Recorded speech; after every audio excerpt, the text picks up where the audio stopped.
చలికాలం పోతే ఎండాకాలం వచ్చేస్తుంది. బట్ మనం ఉన్నది కలికాలం. ఎవరి పాయింట్ ఆఫ్ వ్యూలో వాళ్ళే కరెక్ట్ అనిపిస్తుంది. మంచి వాళ్ళకు మంచి జరగాలి. దాన్ని ఎలా మెషర్ చేస్తాం?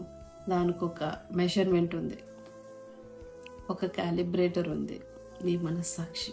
ఎవ్వరూ నీతో లేనప్పుడు పూర్తి స్పృహలో నిన్ను నువ్వు అడిగితే నీ మనస్సాక్షి నీకు చెప్పేస్తుంది. ఒక షార్ట్ ఫిల్మే చూపించేస్తుంది. నువ్వు ఎవరికైనా అన్యాయం చేసావా, కుట్ర చేసావా, కుతంత్రాలు చేసావా, చీట్ చేసావా, ఎవరైనా హర్ట్ చేసావా అని నీకే తెలిసిపోతుంది. Means self check is the best calibrator for your character. So నీకు మంచి జరుగుతుందా చెడ్డ జరుగుతుందా అన్నది నీకే తెలిసిపోతుంది. Live like a better person by checking yourself every day before you act. నీకంతా మంచి జరుగుతుంది.